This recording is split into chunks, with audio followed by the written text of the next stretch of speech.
संबोधित किया। कहा, भारत दुनिया की 5वीं बड़ी अर्थव्यवस्था है। भारत तेजी से विकास के पथ पर चल रहा है। भारत को वैश्विक स्तर पर पहचान मिली है। आतंकवाद और अलगाववाद अब समाप्त हो चुका है। देश में नए एयरपोर्ट का निर्माण हुआ है। देश में नए एम्स का निर्माण हो रहा है।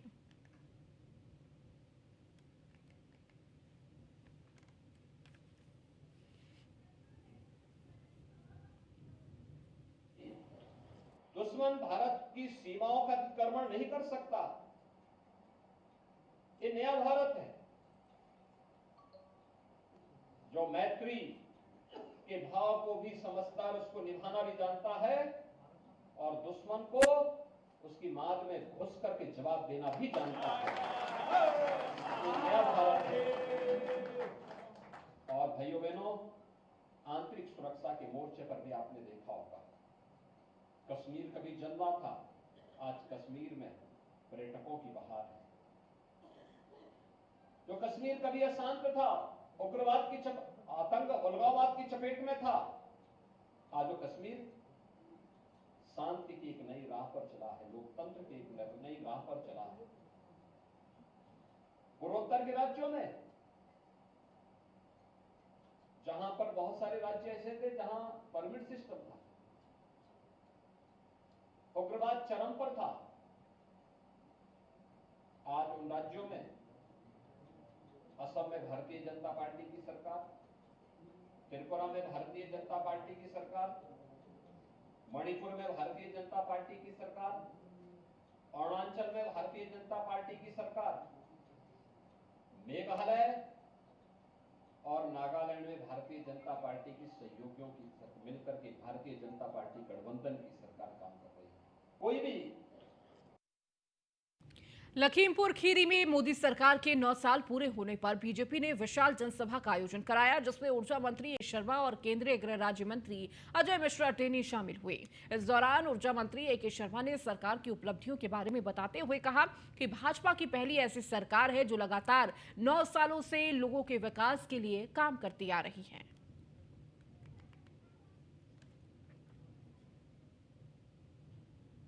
पार्टी के अध्यक्ष माननीय सुनील सिंह जी द्वारा इतना भव्य आयोजन किया गया, उसमें पार्टिसिपेट करने के लिए मुझे भी आमंत्रित किया गया। मुझे बहुत अच्छा लगा, हजारों की संख्या में लोग उपस्थित थे। माननीय प्रधानमंत्री जी द्वारा पिछले 9 सालों में देश में जो सुशासन किया गया है, माननीय योगी जी के द्वारा जो प्रदेश में सुशासन किया गया है पिछले सालों में, उसकी बातें किया। चाहे वो गरीबों को अनाज देने की बात हो, चाहे मकान देने की बात हो, आयुष्मान योजना के तहत दवाई की व्यवस्था की बात हो, ऐसे सारे काम जो किए गए हैं, अच्छे कार्य जो हुए हैं, वो बातें हम लोगों ने जनता से कही। भारतीय जनता गोंडा के बेलसर बाजार में स्थित रघुराज शरण सिंह महाविद्यालय में आज मोदी सरकार के 9 साल पूर्ण होने के अवसर पर कैसरगंज सांसद बृजभूषण सिंह ने जनसभा का आयोजन किया और इस जनसभा में मुख्य अतिथि के रूप में मध्य प्रदेश सरकार के उच्च शिक्षा मंत्री मोहन सिंह यादव मौजूद रहे। अपने पैतृक आवास विष्णुपुर से भारी जनसमर्थन के साथ लगभग 60 किलोमीटर की रैली निकालकर सांसद बृजभूषण जनसभा स्थल पहुंचे। जनता को संबोधित करते हुए सांसद ने शुरुआत में एक शायरी के साथ की। शायरी का सहारा लेते हुए सांसद बृजभूषण सिंह ने पहलवानों पर निशाना साधा। सांसद ने शायराना अंदाज में कहा कि कभी अश्क, कभी गम, कभी जहर पिया जाता है, कभी जाके जमाने में दिया जाता है। ये मिला मुझको मोहब्बत का सिला, बेवफा कहकर मेरा नाम लिया जाता है। इसको यही शायरी अंदाज में कहीं ना कहीं पहलवानों पर निशाना भी साधा। 9 वर्ष का कार्यकाल भारत सरकार का मोदी जी के नेतृत्व में रहा है, जिसको लेकर के आज कैसरगंज लोकसभा संसदीय क्षेत्र के अंतर्गत एक कार्यक्रम का आयोजन किया गया है। इसमें मुख्य अतिथि के रूप में विराजमान कई बार मंत्री, वर्तमान में उच्च शिक्षा मंत्री मोहन यादव जी का हम इस गोमरा जी की धरती पर स्वागत करते हैं, अभिनंदन करते हैं। इस कार्यक्रम में अमरीश जी जो हमारे पड़ोसी जनपद के रहने वाले हैं, हमारे गोंडा जनपद के प्रभारी हैं, जिनके नेतृत्व में हम लोगों ने कई कीर्तिमान बनाने का काम किया है। खबर गाजीपुर से है। कैबिनेट मंत्री अनिल राजभर का बयान सामने आया है। बीजेपी महाराज सुहेल देव का विजय दिवस मना रही है। सपा ने महाराज सुहेल देव के साथ नाम जोड़ा। सपा ने विवाद पैदा करने की कोशिश की। अखिलेश के आसुरी शक्तियों के बयान पर पलटवार किया। जनता ने आसुरी शक्तियों को नेस्तनाबूद कर दिया है।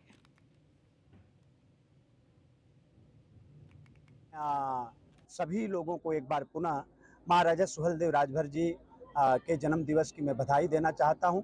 और एक बात और मैं कहना चाहता हूं कि भारतीय जनता पार्टी के हमारे तमाम सम्मानित बड़े बड़े लीडर जो हैं, हमारे सम्मानित नेतागण हैं, सभी लोगों ने महाराजा सुहेलदेव जी को शौर्य दिवस की, उनके विजय दिवस की बधाई दी है। लेकिन समाजवादी पार्टी के तरफ से एक हरकत की गई है, एक विवाद खड़ा करने का प्रयास समाजवादी पार्टी ने किया है। महाराजा सुहेलदेव जी के नाम के आगे कुछ जोड़कर एक विवादित चीज बनाने का जो समाजवादी पार्टी की तरफ से प्रयास किया जा रहा है, वो एक बहुत। एटा में केंद्रीय राज्य मंत्री मीनाक्षी लेखी ने मेडिकल कॉलेज का निरीक्षण किया। इस दौरान उन्होंने कहा कि अब एटा की पहचान विकास के क्षेत्र के रूप में हो रही है। पिछले सरकारों ने नेता जमीनों पर कब्जा करते थे और कराते थे। आज उन सभी जमीनों को कब्जा मुक्त कराया गया है। उन्होंने कहा कि केंद्र की मोदी सरकार और राज्य की योगी सरकार में विकास की रफ्तार तेजी से बढ़ रही है।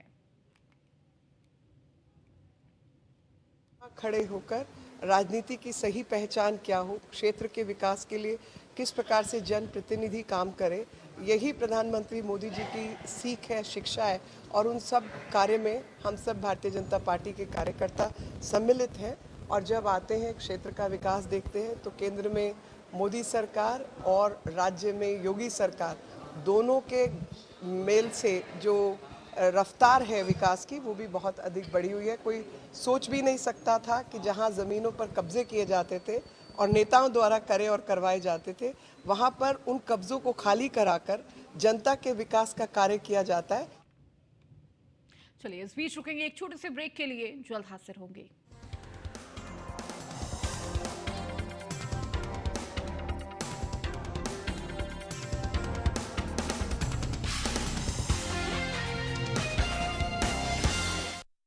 गोल्डी हिंग का तड़का लगे तो सभी दबा के खाते हैं। गोल्डी हिंग कण कण में जान।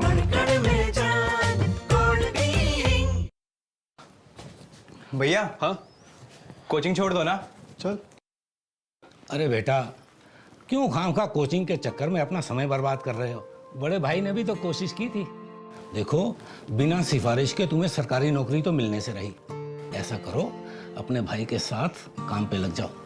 पिताजी, वो 6 साल पुरानी बात है। क्यों, अब कोई चमत्कार हो गया क्या, या तेरी कोई बड़ी पहचान निकल आई? पिताजी, चमत्कार ही समझिए। अब भ्रष्टाचार और भ्रष्टाचारी दोनों की नकेल कर दी गई है। अब योग्यता की पहचान हो रही है। सही कहा। योगी सरकार अभी युवाओं को प्रतियोगी परीक्षाओं की कोचिंग और पढ़ाई के लिए स्मार्टफोन और टैबलेट्स भी दे रही है, वो भी फ्री में। जा, तू मन लगा कर, जो मैं नहीं कर सका वो तो कर। जी भैया, मैं लेट हो रहा हूँ, मुझे जल्दी। सुशासन, विकास, रोजगार, डबल इंजन की सरकार। कूल फैंस के स्टाइलिश डिजाइन से घर की शान बढ़ाएं। कूल फैंस, जो दे आधी बिजली में ज्यादा हवा कम आवाज की है। कूल फैंस, स्मार्ट भी स्टाइलिश भी। ये अंदाज आया है, खुदी को आजमाया है। तुमने भी शुद्ध प्लस पान मसाला हिंग देना, वो वाली MDH की सुपर MDH सुपर हींग। जिन्होंने यूज किया है वो जानते हैं असली हींग का स्वाद। MDH सुपर हींग, शुद्धता का असली तड़का। असली मसाले सच सच MDH। डॉक्टर ऑर्थो ऑयल के रेगुलर मसाज से जॉइंट हेल्थी रहते हैं। और अगर प्रॉब्लम बहुत पुरानी है तो डॉक्टर ऑर्थो कैप्सूल्स साथ लेना ना भूलें। अब दर्द भी घुटने टेकेगा। ये अंदाज आया है, खुद ही को आजमाया है। तुम में भी आयो शुद्ध प्लस पान मसाला।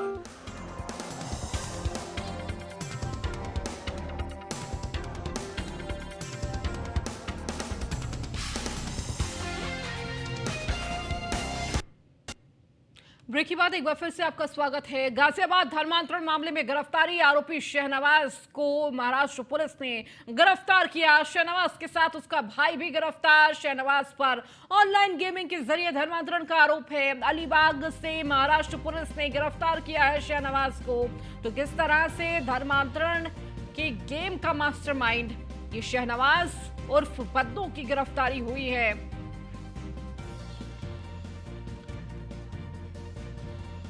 तो अलीबाग से महाराष्ट्र पुलिस ने शहनवाज को गिरफ्तार किया है। तो आरोपी शहनवाज को महाराष्ट्र पुलिस की तरफ से यह गिरफ्तारी की गई है। तो शहनवाज के साथ उसका भाई भी गिरफ्तार हुआ है। देखिए जो पूरा मामला था इस पर कहीं ना कहीं कई सवाल भी खड़े हो रहे थे। जहां शहनवाज की गिरफ्तारी को लेकर तमाम टीमें कोशिशें भी कर रही थी। गाजियाबाद की टीम लगातार महाराष्ट्र में मौजूद थी, डेरा डाले हुई थी और इसके बाद ये बड़ी गिरफ्तारी।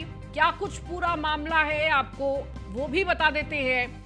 तो ऑनलाइन गेमिंग की आड़ में धर्म परिवर्तन का ये पूरा खेल देखने को मिला था।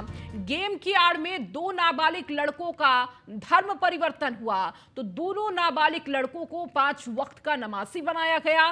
परिजनों को पता चला तो पैरों तले जमीन खिसक गई। बच्चों के परिवारों के थाने में शिकायत दर्ज कराई तो पुलिस ने मामले की जांच की तो बड़ा खुलासा हुआ।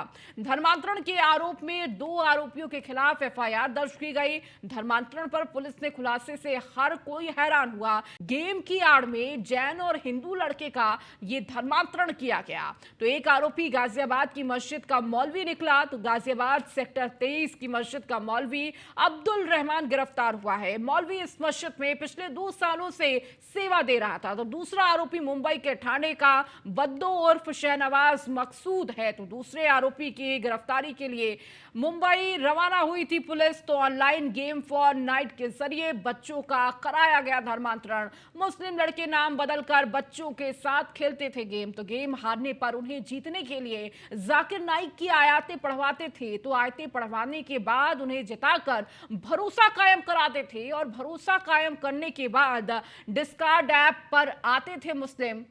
तो देखिए किस तरह से ये पूरा धर्मांतरण का खेल खेला गया।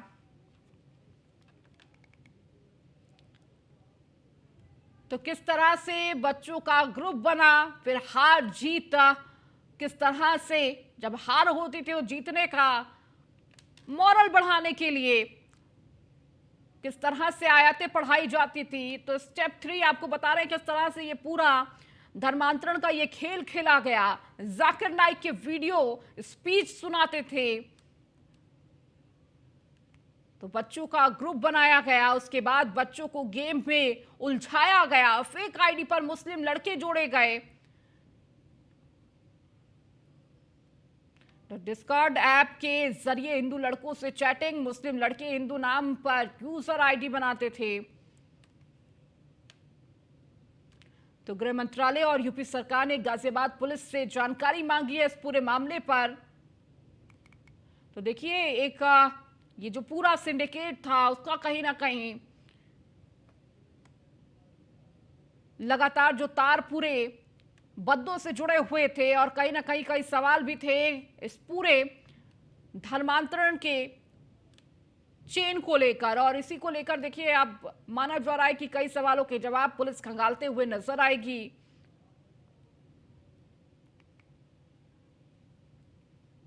वहीं धर्मांतरण मामले के बाद अभिभावकों में डर देखने को मिला। बच्चों को लेकर अभिभावकों की परेशानी बढ़ी है। तो वहीं न्यूज वन इंडिया ने अभिभावकों और मनोचिकित्सक से बातचीत की है। गाजियाबाद में धर्मांतरण को लेकर अभिभावकों में डर का माहौल है। तो बच्चों को लेकर अभिभावक अब परेशान हो चुके हैं। तो न्यूज वन इंडिया इस दौरान रिपोर्ट आपको बताते हैं जहां पर बच्चों के अभिभावकों से बात करते हुए ये जानने की कोशिश की कि उनका बच्चा कितनी देर मोबाइल इस्तेमाल करता है। तो वहीं माता पिता इस समय किस तरह से अपने बच्चों को मोबाइल के इस्तेमाल से दूर रखने की कोशिश में जुटे हैं। यह बात सामने आई कि अधिकतर माता पिता चाहते हैं कि उनका बच्चा मोबाइल का इस्तेमाल कम से कम करे।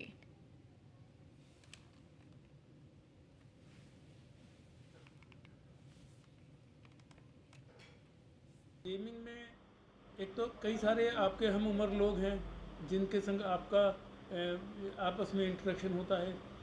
नॉर्मली ये मानते हैं कि जो आपका पीयर ग्रुप है, जो आपका समकक्ष लोग हैं, उनकी बातों का आपके ऊपर ज़्यादा प्रभाव पड़ता है और ये बात युवा वर्ग में ज़्यादा इम्पोर्टेंट होती है। ये बहुत ही गंभीर विषय है और इसको मुझे ही नहीं सभी को गंभीरता से लेना चाहिए।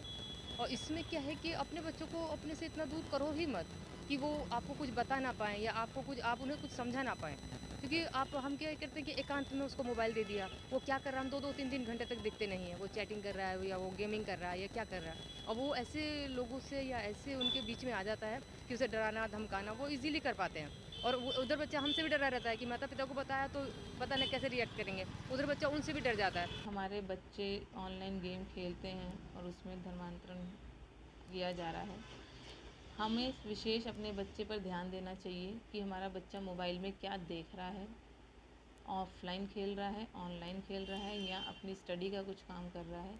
अगर हम उस पर ध्यान नहीं देते हैं तो बच्चा अंदर रूम में बैठ कर के अपनी मर्जी से ही कुछ न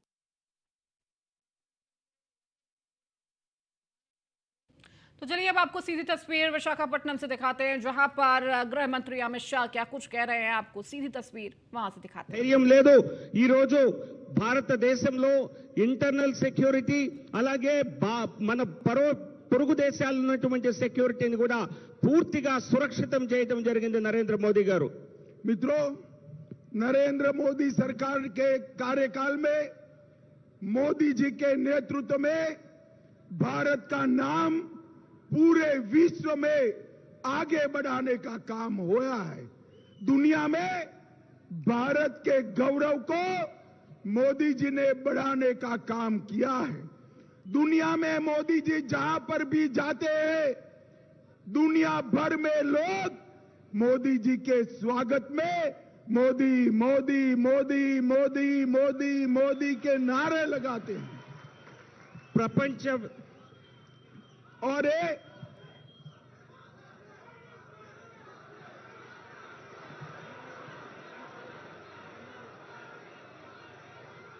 जो नारे मोदी मोदी के लगते हैं वो नरेंद्र मोदी या भारतीय जनता पार्टी के लिए नहीं है। वो जो नारे नरेंद्र मोदी जी के लिए लगते हैं वो आंध्र प्रदेश और देश की 130 करोड़ की जनता का सम्मान है। 130 करोड़ की जनता का सम्मान। ప్రపంచ వ్యాప్తంగా భారతదేశ గౌరవం ఇనుమడిస్తోంది। ప్రధానమంత్రి నరేంద్ర మోదీ గారు ప్రపంచంలో ఎక్కడికి వెళ్ళినా ఆయనకు భవ్య స్వాగతం లభిస్తోంది। ఎక్కడికి వెళ్ళినా మోదీ మోదీ అనేటువంటి ప్రపంచ వ్యాప్తంగా అటువంటి స్లోగన్స్ వినిపిస్తున్నాయి। ఈ స్లోగన్స్ ప్రధాని నరేంద్ర మోదీ గారికి మాత్రమే కాదు, ఆంధ్రప్రదేశ్ ప్రజలకు కూడా 130 కోట్ల మంది భారతదేశ ప్రజలకి ఇచ్చేటువంటి గౌరవం అని తెలియజేస్తున్నాను। मित्रों, ये जगनमोहन रेड्डी की सरकार किसान हितैषी सरकार होने का दावा कर रही है। ఇక్కడ జగన్మోహన్ రెడ్డి ప్రభుత్వం నేను రైతుల సంక్షేమ ప్రభుత్వం నడుపుతానని చెప్పుకుంటున్నారు। परंतु समग्र देश में किसानों की आत्महत्या में आंध्र प्रदेश तीसरे नंबर पर है। जगनमोहन जी, आपको शर्म आनी चाहिए। జగన్మోహన్ రెడ్డి ప్రభుత్వం దేశంలోనే 3వ స్థానంలో ఆంధ్రప్రదేశ్ రైతుల ఆత్మహత్య విషయంలో ఉన్నది। ఈ ప్రభుత్వానికి సిగ్గు రావాలి అని చెప్తున్నాను। मोदी जी ने 9 वर्ष में देश के 70 करोड़ गरीबों के लिए। चलिए इस बुलेटिन में फिलहाल इतना ही। बने रहिए न्यूज़ 1 इंडिया के साथ।